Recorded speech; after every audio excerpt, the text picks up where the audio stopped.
नमस्कार, मी क्षितिजा आणि स्वागत आहे आपल्या सगळ्यांचं कला क्षितिजमध्ये। आपण सगळेच जण रोज सकाळी आपल्या स्वच्छ सुंदर घरातून कामासाठी ऑफिससाठी बाहेर पडतो, कधी फिरायलाही जात असतो। या सर्वच ठिकाणी आपल्याला एक गोष्ट कॉमनली दिसते आणि ती म्हणजे अर्थातच आपणच तयार केलेला कचरा, नाही का? आपल्या सगळ्यांनाच हा कचरा दिसत असतो, पण काही फार थोडकी माणसं आहेत ज्यांना यावर काम करावंसं वाटतं। आणि म्हणूनच मी आज आले आहे वसई विरार विभागात, जिथे एका व्यक्तीने आपलं करिअर बाजूला ठेवून कचरा संकलनाचं काम सुरू केलं आणि बघता बघता अवघ्या 7 वर्षात त्या कामाचा मोठा वटवृक्ष तयार झाला आणि ज्यांच्या कार्याची दखल घेत त्यांना बाबा आमटे समाजगौरव पुरस्काराने सन्मानित करण्यात आलं। कोण आहेत बरं त्या? गाणं हा ज्यांचा श्वास आहे आणि पर्यावरण स्वच्छता हा ज्यांचा ध्यास आहे, अशा ध्यास फाउंडेशनच्या अध्यक्षा सौ कीर्ती शेंडे यांना आज आपण भेटणार आहोत। निसर्ग, पर्यावरण, माणसं, जनावरं आणि आपल्या पुढच्या पिढीला सुद्धा घातक असलेला असा हा प्लास्टिकचा कचरा, त्यासाठी त्या काम करत आहेत। आपण सुद्धा त्यांच्या कामात सहभागी होऊ शकतो का? त्या हे काम कसं करतायत हे त्यांच्याकडूनच जाणून घेऊया। चला गप्पा करूयात कीर्तिताईंशी। चला तर मग। बायोडिग्रेडेबल नसलेला प्लास्टिक कचरा आपल्या सर्वांसमोरच एक मोठं आव्हान आहे। बीएमसी पर्यावरण स्थिती अहवालानुसार मुंबई शहरात 6300 मेट्रिक टन इतका, तर ठाणे जिल्ह्यामध्ये 1040 मेट्रिक टन इतका कचरा रोज तयार होतो। 9000 टनापेक्षा जास्त प्लास्टिक कचरा आपण तयार करतो, ज्यातला फक्त 10 ते 15% प्लास्टिक कचरा संकलित आणि पुनर्वापर अर्थात रिसायकल होतो। ध्यास फाउंडेशनच्या माध्यमातून सामाजिक जाणीव असलेले कित्येक परिवार ह्या प्लास्टिक कचऱ्याचं संकलन आणि रिसायकलिंगच्या माध्यमातून पर्यावरण स्वच्छतेचा प्रयत्न करत आहेत। त्यासाठी वसई विभागातल्या कोफरड गावातील श्री उदय नाईक यांच्या घरच्या प्लास्टिक संकलन केंद्रावर आज आपण कीर्तिताईंबरोबर भेटणार आणि गप्पा करणार आहोत। त्यांचं हे काम कसं चालतं, पर्यावरण स्वच्छतेचा हा ध्यास त्यांनी कसा घेतला, हे जाणून घेण्यासाठी हा व्हिडिओ शेवटपर्यंत नक्की पहा।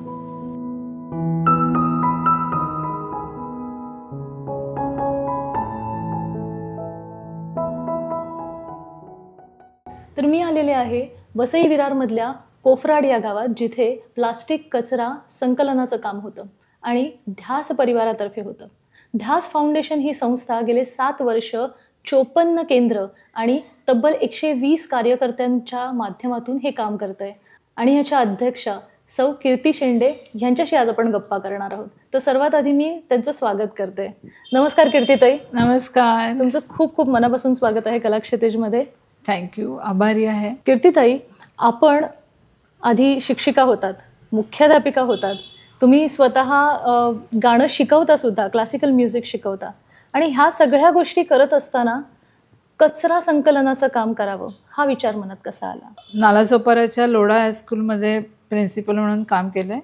बोरिवलीच्या गोखले कॉलेजमध्ये मी असिस्टंट लायब्ररियन म्हणून काम केलंय। वसईच्या कारमलाईट स्कूलमध्ये पण मी लायब्ररियन म्हणून काम केलं आणि मी अखिल भारतीय गांधर्व महाविद्यालयातनं संगीत विशारद झाले। त्यामुळे मी संगीताचे व्होकल आणि इन्स्ट्रुमेंटल असे घरी क्लास पण घेते। आणि मी कॉलेजमध्ये असताना आमच्या इथे विवेकानंद केंद्र होतं आणि त्या नाशिकला तुमचं बालपण गेलेलं आहे। बरोबर। तर तिथून आम्ही यूथ कॅम्पला आम्ही सगळे कन्याकुमारीला गेलो। अच्छा। आणि तिथे आमच्या 21 दिवसाच्या कॅम्पमधनं बरंच काही मी शिकले आणि तिथूनच मी प्रेरित झाले की फक्त आपण आपलं माझं घर माझं हे सगळं न ठेवता समाजासाठी काहीतरी देणं लागतं आणि काम करायला पाहिजे। त्याच्यातनं हे सगळं सुरू झालंय। पण कचरा आपण सगळेजणच बघतो, पण तो खऱ्या अर्थाने दिसला तुम्हाला असं म्हणायला हवं आणि तो उचलावा, तो कमी व्हावा, या दृष्टीने कामाला सुरुवात कशी झाली, त्याचं स्वरूप कसं होतं? ध्यास फाउंडेशनची सुरुवात कशी झाली? 9 डिसेंबर 2017च्या आदला शुक्रवार आहे त्या दिवशी होता। त्याच्या आदल्या दिवशी मला असं म्हणजे बरेच दिवसांपासून असं वाटत होतं की आपल्याला हे जे प्लास्टिक आणि कचरा हा जागोजागी दिसतोय, तर त्याच्यावर काहीतरी काम केलं पाहिजे किंवा जनजागृती झाली पाहिजे। लोकांना सांगितलं पाहिजे की तुम्ही रस्त्यात कचरा टाकणं बंद करा, प्रॉपर डबे आहेत तिथे टाका। याच्यासाठी काहीतरी करण्यासाठी खरं हे पाऊल उचललं गेलं। आणि 9 डिसेंबर 2017ला मी आमच्या आसपासच्या अनेक लोकांना बोलून एकत्र केलं। अच्छा। आणि तिथून सुरुवात झाली कामाला। अच्छा। आणि मग तिथून तुमचे कार्यकर्ते जमायला सुरुवात झाली? हो, तिथून काही जे मी सगळ्यांना बोलवलं त्यातले काही जण आहेत अजूनही बरोबर आहेत, काही जण त्यांच्या व्यवसाय नोकरीमुळे तेवढे वेळ देऊ शकत नाहीत, पण जे वेळ देऊ शकतात ते आजपर्यंत आपल्या बरोबर आहेत. पण प्लास्टिकच संकलन करायला हवं हा विचार कुठून आला आणि याची सुरुवात म्हणजे ते प्रत्येक घरातनं कसं आणायचं, ही जी सगळी आज सिस्टीम गेली 7 वर्ष बसवली गेली आहे ती कशी वर्क करते? राईट. लहानपणी म्हणजे माझा मुलगा लहान होता तेव्हा माझं माहेर नाशिकला, तर वसईहून नाशिकला जाताना जळगाव वसई बसनी मी जेव्हा नाशिकला जायची तेव्हा भिवंडी मार्गे ती बस जायची. बरोबर. आणि भिवंडीला तुम्ही आज पण बघाल तर खूप कचरा आहे, जागोजागी कचऱ्याचे ढीग. मी ते तिथे जास्त अनुभवले प्रवासात. आणि तेव्हा असं वाटलं की आणि तिथे प्लास्टिक हे पडून आहे, गाई गुरं खात आहेत आणि त्यांचेही मृत्यू होत आहेत आणि त्याला जबाबदार काही अंशी आपणच मानवच आहोत. आणि हे सगळं बघून खरंच त्रास व्हायला लागला की याच्यावर काहीतरी आपण काम करायला हवं. आणि मग खरं तर हे सगळं मनात साठलं होतं पण काही काम सुरू झालं नव्हतं.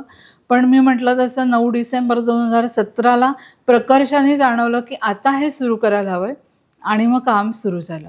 आणि प्लास्टिक का तर त्याचं डिकम्पोस्ट हे प्लास्टिक होत नाही, ते वर्षानुवर्ष म्हणजे आपण गेल्यानंतर आपल्या पुढच्या पिढीनंतरही ते तसंच पडून राहणार आहे. आठवण म्हणून या भूतलावर कचरा स्वरूपात हे प्लास्टिक ठेवून तर ते नको व्हायला किंवा हे टाळायला हवंय याच्यासाठी हे काम सुरू केलं. आणि सुरुवातीला आम्ही सगळ्यांना सांगितलं तोंडी की तुम्ही आणून द्या, मग आपण सेंटर सुरू केले. बरोबर. आणि मग हळूहळू कामाची व्याप्ती वाढत गेली. पण मग हे असं तुम्ही प्रत्येकाला संपर्क करून आता हे जे प्लास्टिक आपण गोळा करतो त्यात वेगवेगळ्या थिकनेसचं प्लास्टिक असतं घरात येणारं, तर ते वेगवेगळं प्लास्टिक सेग्रिगेट करणं, ते स्वच्छ आणून देणं, ह्यासाठी तुम्ही लोकांना कसं म्हणजे प्रेरित केलं आणि लोक कसा रिस्पॉन्स देतात त्यासाठी? लोकांचा रिस्पॉन्स चांगला आहे आणि लोक खरंच आणून देत आहेत.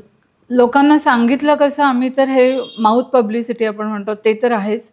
आणि तेव्हा व्हॉट्सअपचा जमाना होता त्यामुळे आम्ही मेसेज तयार केले, जागोजागी फिरलो, बिल्डिंगमध्ये गेलो, घरांमध्ये गेलो, अगदी डोअर टू डोअर म्हणतात तसं आम्ही फिरलो. आणि लोकांना सांगितलं तुमच्या घरातलं प्लॅस्टिक वेगळं ठेवा आणि ते तुम्ही अशा आमची जी केंद्र आहेत तिथे आणून द्या. जेव्हा आम्ही सुरुवात केली तेव्हा सुरुवातीला फक्त आपलं एकच केंद्र होतं, वसईचं न्यू इंग्लिश स्कूलच्या इथलंच आपलं केंद्र आपण पारनाक्याला चालू केलेलं. आणि हे लोकांना सांगितलं आम्ही आणि लोकांनी खरंच आणून दिलं आम्हाला. आणि स्वच्छ धुतलेलं प्लास्टिक आणून द्या एवढंच आम्ही त्यांना सांगितलं. अगदी टूथब्रशपासून रात्रीच्या ऑल आउट आपण किंवा गुड नाईट लावतो तिथपर्यंत तुमच्या डेली रुटीनमधलं सगळं प्लास्टिक. बरोबर. आणि लोकांनी ते जमवलं आणि आम्हाला आणून दिलं आणि असं काम सुरू झालं. आणि आता विरारमध्ये आणि वसईमध्ये आपण पूर्ण एरियामध्ये हे काम करतो.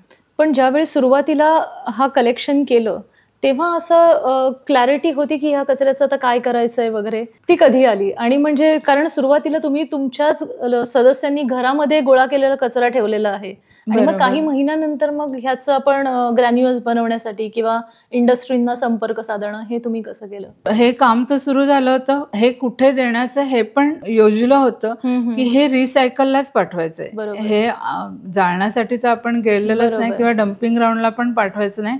तर प्रॉपर हे विजन डोळ्यासमोर होतंच की जे आपण गोळा करणार ते रिसायकलिंगलाच जाईल, हे पक्क होतं. फक्त तेव्हा माहिती नव्हतं की आपण नेमकं कोणाला देणार आहोत. मग ते शोधत गेलो आम्ही, कोणाशी कॉन्टॅक्ट करत गेलो, विचारत गेलो. कोणी स्वतःहून आम्हाला सांगितलं की इथे इथे असे असे आहेत त्यांना तुम्ही द्या. आणि अशा प्रकारे आम्ही लोकांशी म्हणजे जे रिसायकल करतात त्या कंपन्यांशी आम्ही संपर्क साधला आणि आपण त्यांना आता देतो आहोत. यासाठी तुम्ही माझ्या मते नगरपालिका, ग्रामपंचायती, त्यानंतर भाजीवाले भैये यांच्याशी सुद्धा संपर्क साधलेला आहे, तर ते सांगा. आम्ही अगदी प्रत्येक भाजीवाल्यांच्या गाडीवर गेलो, त्यांना सांगितलं म्हणा, हे सांगितलं आम्ही पण त्याचा पाठपुरावा करण्यासाठी सतत जायला पाहिजे. कारण आमची पाठ वळली की ते प्लास्टिकच्या पिशव्या द्यायला सुरू, हे अजूनही चालूच आहे. कारण हा प्लास्टिकच्या पिशवीचा इम्पॅक्ट इतका आहे लोकांवर, कारण त्या पहिली गोष्ट मोफत मिळतात, त्याला किंमत नाही, भाजीवाला त्यांना फुकट देतो ना, मोफतच मिळतात. त्यामुळे त्या सर्रास सगळीकडे चालू आहेत आणि ते इतक्या प्रचंड प्रमाणात वाढले आहेत की त्या खरोखर बंद होणं आता गरजेचं आहे. तर आपलं VVMC बरोबर पण आपण काम करतो आहोत, किंबहुना त्यांची मदत पण आपल्याला कामात मिळते आणि त्यांच्या कामालाच आपण सपोर्ट करतो. जे VVMCचं काम आहे त्यालाच अनुसरून आम्ही हे काम करतो आहोत. आणि इतर शाळा कॉलेजमध्ये अवेअरनेस प्रोग्राम घेतो आहोत. मुलांना आणि- जागृती व्हावी हा, मुलांमध्ये पण जागृती यात व्हावी. भैया किंवा जे काही म्हणजे भाजीवाले आहेत किंवा मार्केटमध्ये जे वेंडर्स आहेत, हम्म. खरं तर त्यांना दोष देणं पण चुकीचं ठरेल पूर्णपणे, कारण त्यांना बरोबर आहे. व्यवसाय करायचा असतो आणि आपणच हात हलवत जातो. बाजारात जर शॉपिंग करायला जायचंय तर पूर्वी प्रथा होती आपल्याकडे की पिशवी, हो. कागदी पिशव्या, कापडी पिशव्या आपण घेऊन जायचो. Correct. अगदी माशाच्या पिशव्या वेगळ्या असायच्या, हो. भाजीच्या पिशव्या वेगळ्या असायच्या.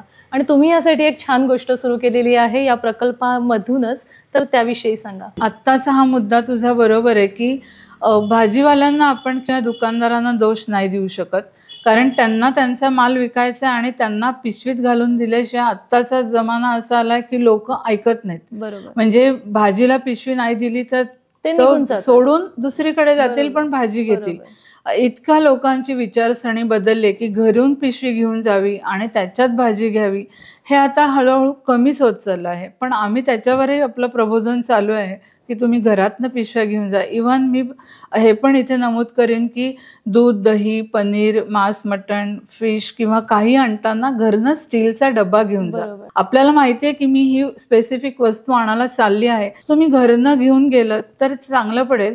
आणि प्लास्टिकच्या पिशवीत दीर्घकाळ तुम्ही जर नॉनव्हेजमधला कुठलाही पदार्थ आणून ठेवला तर तो कालांतराने खराबच होतो आणि हे सिद्ध होतं आहे संशोधनातनं. बरोबर. आणि ह्यासाठीच आपण, मला वाटतं ह्या अशा पिशव्या तुम्ही बनवता आहात, तर ह्याविषयी सांगा. ही हो. पिशवी आपण साड्या कलेक्ट करता? हो, आपण साड्या गोळा करतो आहोत आणि त्याच्यापासून ह्या आपल्या रोजच्या जीवनासाठी किंवा भाजी बाजारात जाण्यासाठी ज्या पिशव्या लागतात त्या आपण तयार करतो आहोत.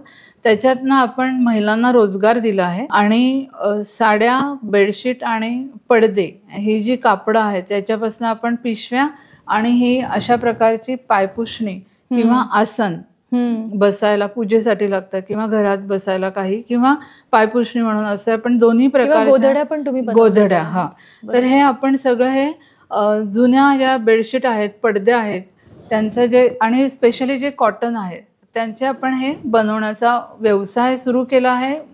महिलांना रोजगार मिळाला आहे आणि जे टाकून देतो आहोत त्याच्यापासून काहीतरी उपयोगी वस्तू आपण तयार करतो. आणि त्यानिमित्ताने बायकांना किंवा आपल्याला असा सुद्धा एक दृष्टिकोन मिळालेला आहे का की आधी या गोष्टी सांभाळल्या जायच्या त्या बोहारणीला देण्यासाठी, आणि त्यातही जीव असतो आपला बऱ्याचदा बायकांचा.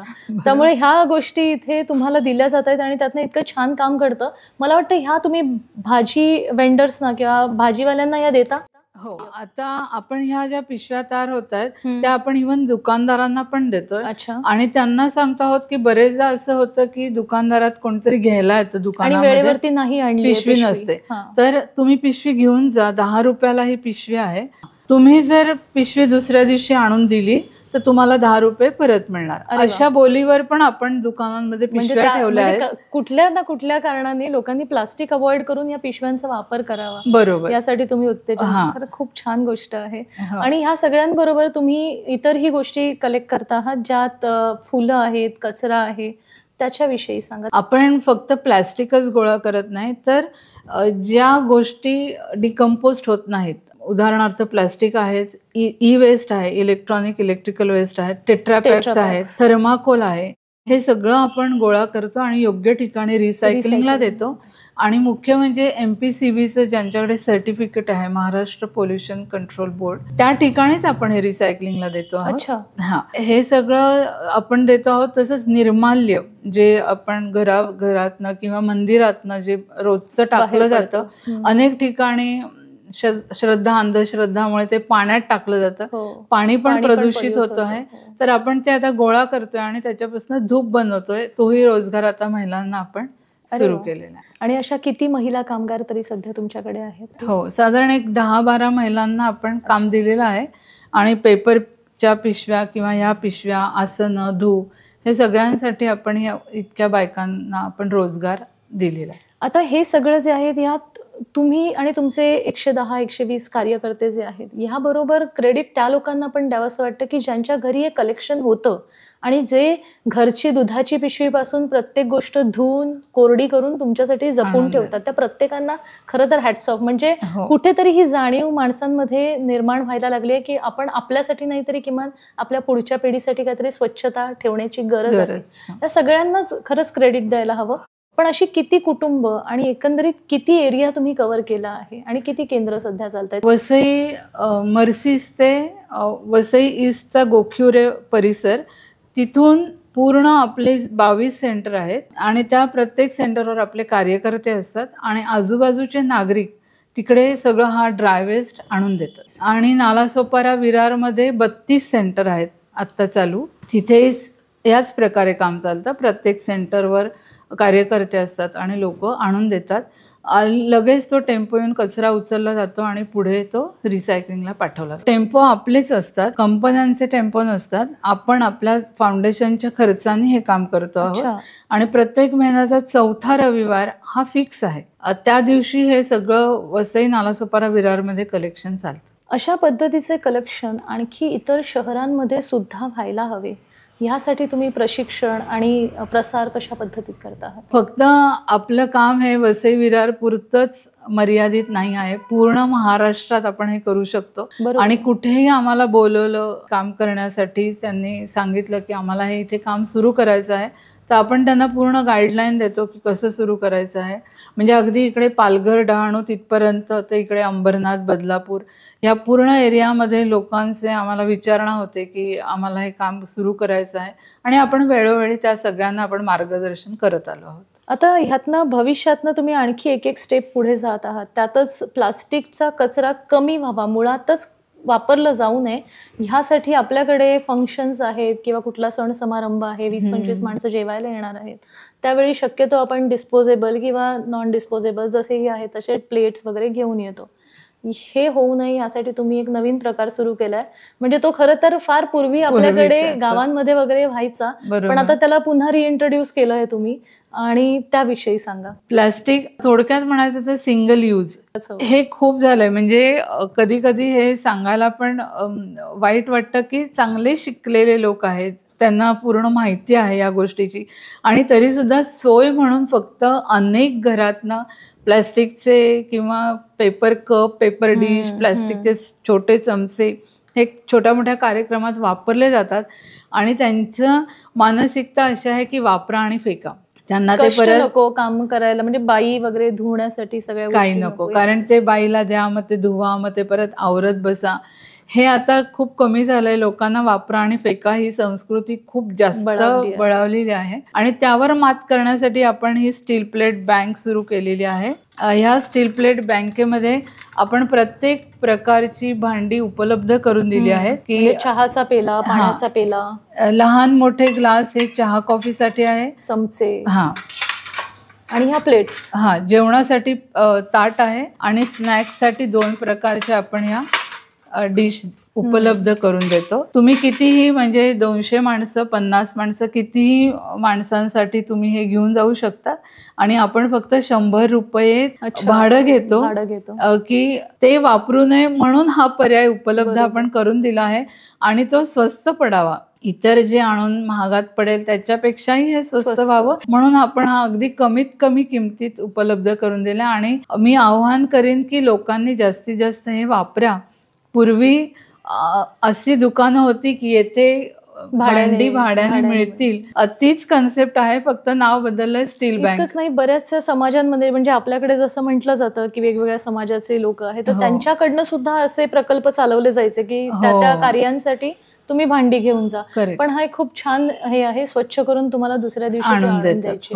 आणि हे सगळं तुम्ही तुमच्या घरी ठेवून हे सगळं काम करता. हो, आमचं ऑफिस म्हणजे माझं घरच आहे, त्यामुळे हे सगळं मी घरातनं आम्ही चालवत आहोत. ग्रेट. आणि जेव्हा आमची स्वतःची फाउंडेशनची वास्तू होईल अर्थात, तेव्हा हे सगळं तिथे सगळ्यांना उपलब्ध करून दिलं जाईल. तुम्ही सगळेजण सुरुवातीपासूनच प्रसिद्धीपासून दूर होतात, पण मग संस्थाचं स्वरूप त्याला कसं आलं आणि त्याचं निमित्त काय ठरलं? जेव्हा सुरुवात झाली तेव्हाच माझ्या डोक्यात क्लिअर होतं की आपल्याला फोटो किंवा मेसेज किंवा हे न करता फक्त काम करायचं, आपलं काम बोललं पाहिजे, काम हीच ओळख असायला. करेक्ट. तर हेच उद्देश होता.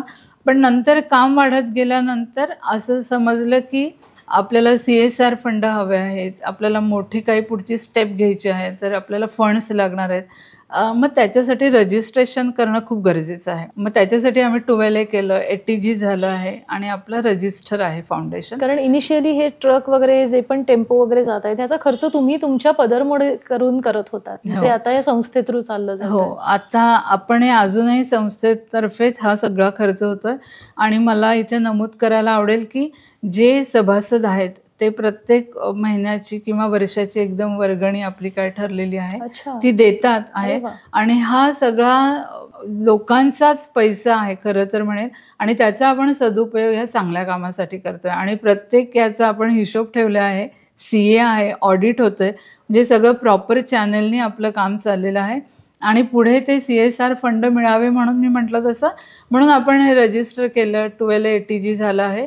आणि आपण फंडासाठी आणि पुढच्या काही स्टेप्स किंवा आपली पुढची काही स्वप्न आहेत, विजन आहे, त्याच्यासाठी जो पैसा लागणार आहे त्याच्यासाठी हे सगळं आपण रजिस्ट्रेशन. पुढचं विजन काय आहे तोच माझा प्रश्न आहे. आता आणखी पुढे यात काय करायचं आहे? म्हणजे गावं वाढवणं, जास्तीत जास्त गावांचा अंतर्भाव करणं हा एक प्रश्न आहेच, एक गोष्ट आहेच.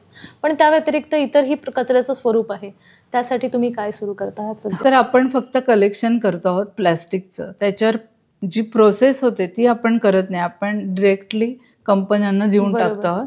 तर याच्या पुढे विचार आहे की आपण काही याच्यावर नेक्स्ट स्टेप काम करू शकतो का, त्याच्या दृष्टीने प्रयत्न चाललेत, काही बोलणी चाललेली आहे. तसंच आपण धूप बनवतो सांगितलं, त्याच्यासाठी पण एक असं अंडर वन रूफ आपल्याला हे सगळं काम करायचं आहे. तिथे सगळे धूप बनतील किंवा या मशीन शिलाई मशीन मिळाली तर या बायका तिथे बसून किंवा पुरुष एका ठिकाणी बसून सगळं काम करू शकतील. आणि अशा काही गोष्टी आहेत की त्या आता प्रायमरी स्टेजला आमच्या आहेत की त्याला पुढे नंतर सगळं प्रोसेस होईल आणि मोठ्या प्रमाणात सगळं दिसेल. असं सगळं आहे. स्वप्न आणि विजन खूप मोठी आहेत आणि त्या दृष्टीने प्रयत्न चालू आहेत. तुमच्या ह्या कामाला आतापर्यंत बऱ्याच जणांनी अप्रिशिएट केलेलं आहे, रेकॉग्निशन मिळालेलं आहे. त्यातली काही प्रमुख पुरस्कार, एखादा असा तुमच्या स्मरणात राहिलेला कुणाचा तरी अभिप्राय किंवा कुणाकडनं मिळालेली कौतुकाची दाद? मी मगाशी आपल्या बोलण्यातनं म्हटलं की सुरुवातीलाच असं होतं की प्रसिद्धी, फोटो वगैरे हे नको आहेत आणि फक्त कामाची ओळख झाली पाहिजे. म्हणजे व्यक्ती म्हणून मोठं न होता आपण आपली संस्था मोठी करावी, हेच विजन आज पण तसंच आहे. तर त्याच्यासाठी जे सगळं आम्ही आणि मुख्य हे जे सगळे कार्यकर्ते आपल्याला जोडले गेले आहेत, वसई, नालासोपारा, विराचे, या कार्यकर्त्यांचे तितकंच मोठं योगदान आहे. कारण ते तेवढा वेळ देतात. त्यातले बरेच काही वर्किंग आहेत, नोकरी करतात, बिझनेस आहे कोणाचा, तरी पण ते वेळ देतात आणि काम करत आहेत. त्यामुळे त्या सगळ्यांचे आभार मानणं हे खूपच महत्त्वाचं आहे. आणि हे सगळे जोडले गेलेले आहेत, त्याच्यातनंच हे एवढं आपलं सारं काम होत आहे. आणि हे लोकांना दिसतंय आणि जेव्हा त्यांना याचं पटतंय की हे सिन्सिअर काम करतायत, प्रामाणिकपणे आपण 7 वर्ष काम पुढे नेलेलं आहे, तर अनेक संस्थांनी स्वतःहून आमच्याशी बोलून भेटून माहिती घेऊन त्यांनी आपल्याला पुरस्कार दिलेले आहेत. पण हे पण मला इथे नमूद करायचं आहे की काही लोक प्रत्यक्षात समोर नाही आहेत, जे पडद्याच्या मागे म्हणतो, तसेही अनेक जण आहेत हितचिंतक की ते वेळोवेळी आपल्याला गाईड करतात, मदत करतात, मार्गदर्शन करत आहेत. हे काम सुरू केल्यावर त्यांना ज्यांनी मला लहानपणापासून बघितलं आहे आणि आत्ता बघितलंय, तेव्हा अशा काही व्यक्तींनी कौतुक केलं संस्थेचं पण की एवढं मोठं आपण काम चालवतोय. आणि ती माझ्यासाठी फार मोठी प्रेरणा देणारी गोष्ट. आता मला एवढं सांगावं असं वाटेल की सगळ्यांनी, म्हणजे प्रत्येक घर, शाळा, कॉलेज, दुकानं, हॉटेल, हॉस्पिटल, जिथे कचरा तयार होतो तिथे सेग्रिगेशन होणं खूप महत्त्वाचं आहे. सगळा कचरा एकत्र डम्पिंग ग्राउंडला जातो तेव्हा अतिशय त्याची वाईट अवस्था आहे, म्हणजे दुर्गंधी आहे, आजूबाजूच्या राहणाऱ्या लोकांना त्रास आहे. जेव्हा आम्ही आपलं वसईच्या डम्पिंग ग्राउंडला भेट दिली तेव्हा तिथे जे काम करणारे कामगार आहेत तेव्हा त्यांना श्वसनाचा त्रास होतो किंवा एकूणच त्यांचं आरोग्याची स्थिती खूप खालावलेली आहे. जर घरातूनच सेग्रिगेशन केलं प्रत्येकाने, म्हणजे ओल्या कचऱ्याचं खत बनवणं घरच्या घरी शक्य आहे, ते आपण करतो आहोत. आणि जो सगळा सुका कचरा आहे तो सगळा रिसायकल होतो. म्हणजे थोडक्यात वेस्ट इज नॉट वेस्ट. त्यामुळे माझ्या घरात डस्टबिन नाही, हे असं अभिमानाने प्रत्येकाने सांगायची वेळ आली. हल्ली सोसायटी आणि यांच्या माध्यमातून हे कामं होत आहेत थोड्याफार प्रमाणात, सगळ्यांचा सहभाग असेल त्यावेळी नक्कीच खूप छान काम घडेल. आणि ही जागा, ही पृथ्वी आपल्या पुढच्या पिढीसाठी सुद्धा एक चांगली जगण्याची ठिकाण आपण ठेवू शकतो. कीर्तिताई, खरं सांगायचं तर खूप मोठं शिवधनुष्य आहे जे एकट्या दुकट्याने नाहीच खरं तर उचललं जाणार आणि त्यासाठी जास्तीत जास्त सहभाग आणि जाणीवपूर्वक साथ तुम्हाला मिळायला हवी आणि ती आपल्या प्रत्येकाचीच नागरिक म्हणून जबाबदारी आहे, यात शंकाच नाही. आणि जास्तीत जास्त आपण लोकांना हेच आवाहन करूया की या कार्याला तुम्ही सुद्धा जोडून घ्या. बरोबर. तुमच्या सगळ्या कार्यासाठी ताई तुम्हाला खूप खूप शुभेच्छा. Thank you so much. तुमच्या बिझी शेड्यूलमधून आम्हाला भेटल्याबद्दल आणि गप्पा मारल्याबद्दल धन्यवाद. मागील 7 वर्षात 54 प्लास्टिक कचरा संकलन केंद्र, 10 कुपोषित बालकांचं पालकत्व आणि 120 सदस्य संख्या असलेल्या ध्यास फाउंडेशनच्या माध्यमातून प्लास्टिकला पर्याय म्हणून कापडी पिशव्या, कागदी पिशव्या, पायपोस, बैठक, निर्माल्याच्या संकलनातून धूप, अगरबत्त्या आणि ह्या माध्यमातून रोजगार निर्मिती, प्लास्टिक कचरा, ई कचरा या सगळ्यांच्या रिसायकलिंगमधून पर्यावरणाच्या स्वच्छतेचा घेतलेला ध्यास आणि त्यासाठी अखंड कार्यरत असलेल्या कीर्तिताई शेंडे यांच्या स्त्री शक्तीला सलाम. पर्यावरण स्वच्छतेसाठी अधिकाधिक लोकांच्या सहकार्याची आणि सहभागाची गरज आहे, कारण निसर्ग हा फक्त आपल्या मनुष्य प्राण्यांसाठीच नाही तर इतर प्राणीमात्रांसाठी सुद्धा आहे. याची जाणीव ठेवून आपल्या सगळ्यांच्या जीविताला आणि पुढच्या पिढीच्या अस्तित्वाला घातक असलेल्या या प्लास्टिक कचऱ्याचा प्रश्न सोडवण्यासाठी सुजाण नागरिक म्हणून आपल्या सगळ्यांनीच हातभार लावायला हवा, नाही का?